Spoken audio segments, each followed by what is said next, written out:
Did Xiaozhan know his fans were planning to report a fanfiction from AO3? Or was it hindsight bias?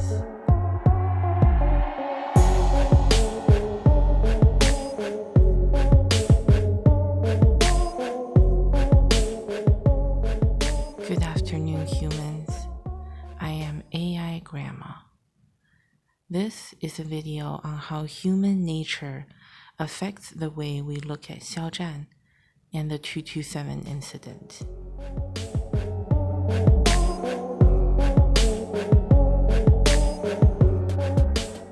Hindsight bias is a tendency for people to perceive past events as having been more predictable than they actually were.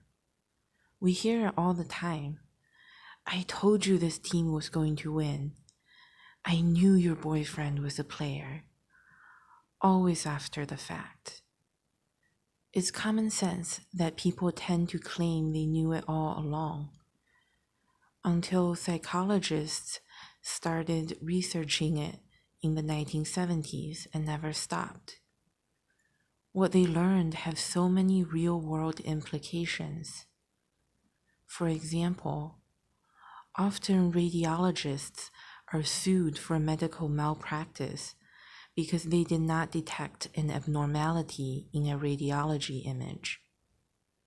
The court will find a different radiologist who already knew there is an abnormality and will testify that it should be easy to detect, when in fact, abnormalities become much easier to detect in hindsight. Most recently, I'm seeing another textbook hindsight bias at work in what happened to Xiaozhan after the ban of AO3 in China. How? Let's take a look at the study of hindsight bias to see how it parallels the 227 incident.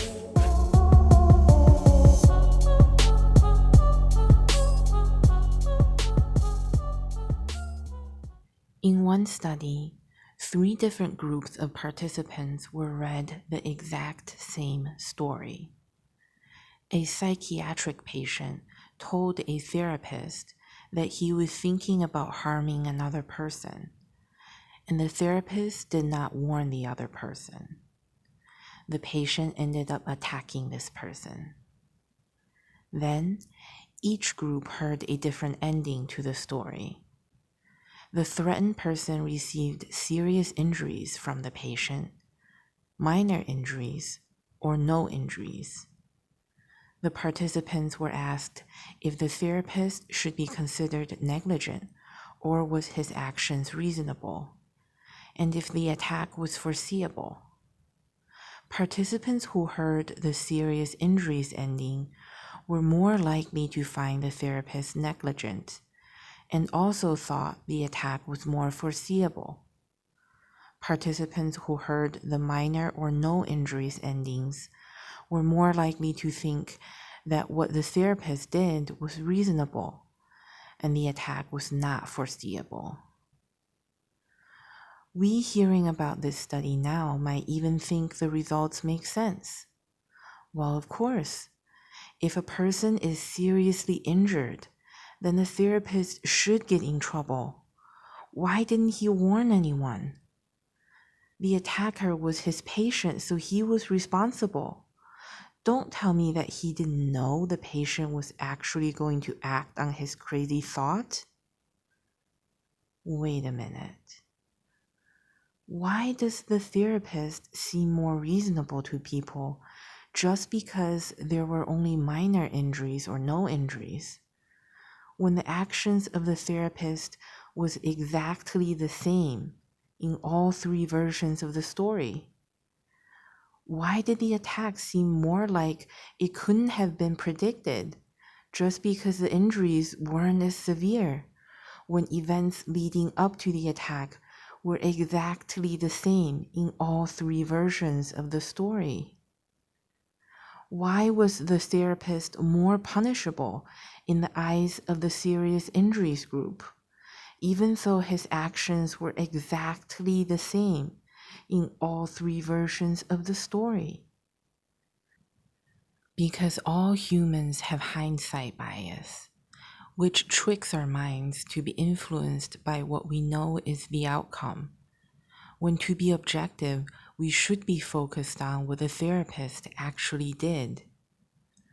This study helped to prove that the more severe the bad outcome, the stronger the bias. Doesn't this therapist study sound similar to the 227 incident? Let's compare. Here is what the general public believes happened around February 27th, 2020. There was internet chatter that Xiaozhan fans were going to report a fanfiction to the Chinese government. Xiaozhan and his team didn't know or didn't attach importance to the chatter and made no comments about it. The fans reported the fanfiction. The outcome was that the AO3 website got banned, causing rage and backlash against Xiaozhan. He's only finally reappearing in the public eye near the very end of 2020, and the negative emotions many people harbor for him will go on much longer. Let's imagine if the final outcome was that the government did nothing after the report, or that the posts about the fanfiction got deleted from Chinese apps, but AO3 was not banned. Would people still cyberbully and boycott Xiaozhan for what they think his fans did? Would people still try to force retirement out of Xiaozhan? Would people still believe that Xiaozhan knew his fans were going to do crazy things and was negligent or evil enough to let it happen? If your answer is also no, then do you still believe that people are justified in their accusations against Xiaozhan in the real world, where the serious injuries outcome happened?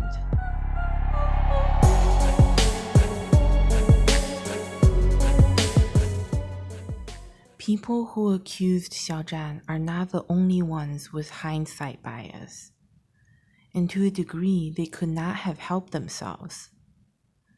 We might think hindsight bias is a result of people wanting to blame somebody for bad things happening, or wanting to feel more correct, but that is only part of the reason. The other possible reason is that hindsight bias is cognitive, as in our brain just works this way. This theory looks at memory research, which suggests that our memories of the past are constantly altered by new knowledge, and we're actually never able to retrieve the exact initial information, unless we recorded ourselves beforehand. Memory research also shows that in order to make sense of what has happened, our brain only selectively retrieves memory that supports what we now know is the outcome. In these ways, what we learned in hindsight always distorts our memories. These theories applied to the 227 case is that after people saw the AO3 ban, a serious injury, with hindsight bias, they selectively picked memories supporting the belief that Xiaozhan should have known toxic fans were going to hurt people. They remember that Chinese idols tend to work directly with fan groups to sell songs and merchandise. So Xiaozhan must have had a close relationship with his fans group too. So he must have been aware of his fans' plans to report the fanfiction. Therefore, he must have deliberately decided not to stop them. They don't remember Xiaozhan speaking out against fans going crazy. Xiaozhan loving his character in The Untamed, a BL drama, in their mind is distorted as Xiaozhan wants to rid of his association with BL dramas, when there is no proof of it in reality. They can't remember, and they distort memories because hindsight bias and anger, pain, misplaced resentment, and a whole bunch of other elements. So next time you encounter someone vehemently claiming that Xiao Zhan intentionally allowed his toxic fans to go crazy, don't get mad. Keep calm. Just feel bad for them and know that they're mere mortals suffering from inevitable human fallacy.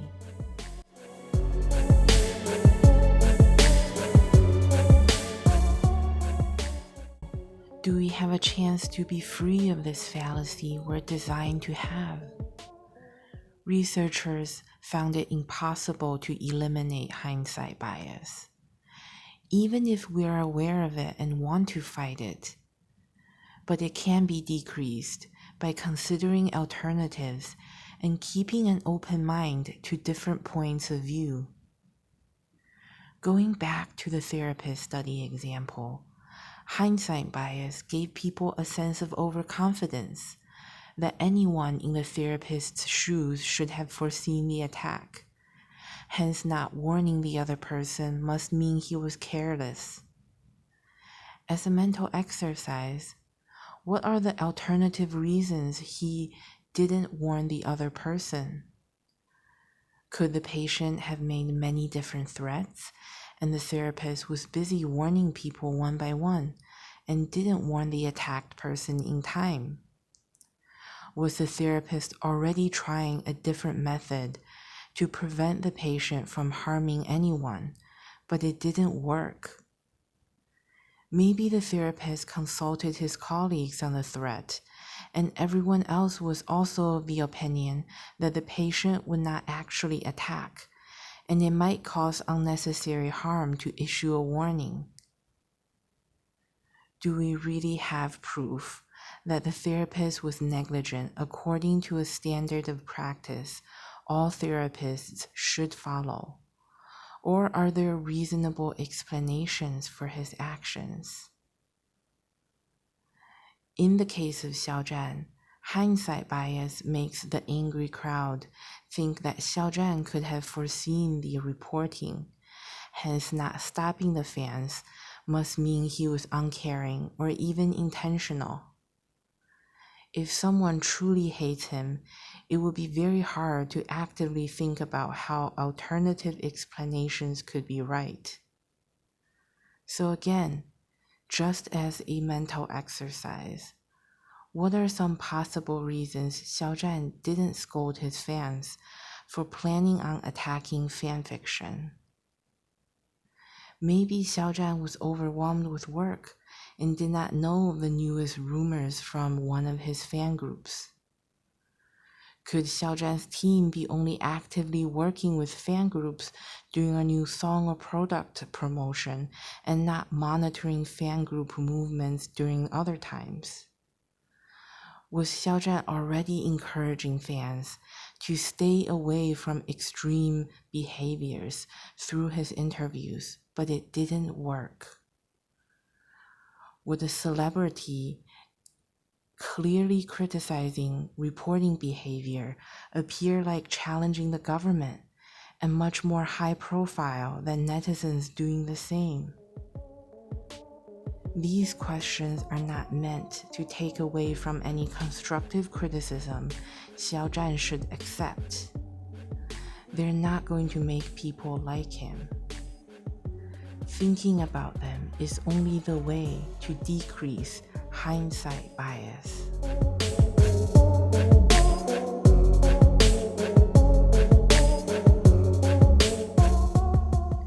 Why do we need to decrease hindsight bias, other than our innate desire to be good, reasonable people? Humans are biased to judge based on the outcome. And if it's super negative, like the severe injury in the therapist study, then we think the therapist must be horrible. But that's not right. We should judge based on what the therapist actually did and not just the result. Because most likely, a really bad outcome is a combination of many complicated factors. I learned this from a girl whose father had committed suicide. She said, "My dad was an addict and a toxic person. My mom decided to leave him and left. A week later, he committed suicide. My dad's entire side of the family took this moment out of context and decided to blame and slander my mom. My mom had a very hard time and felt very guilty. Mob mentality is to find an easy person to blame for a tragedy. In reality, suicide is an incredibly complex issue, and it's not caused by any single instance." Her story made such an impression on me because most tragedies are the same way.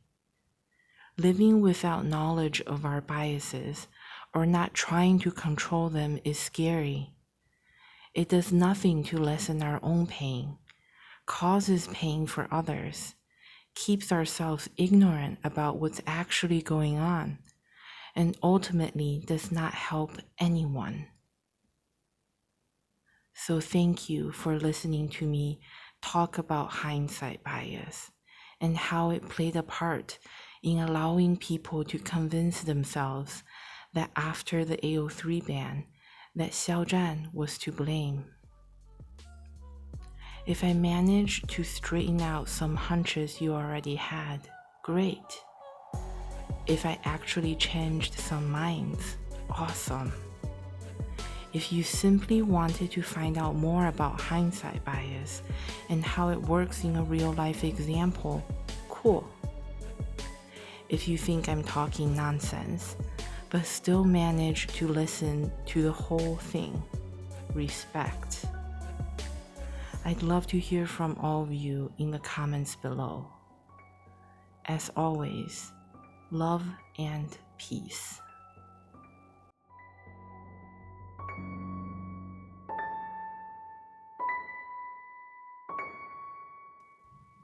Like and subscribe for more extra slow talking.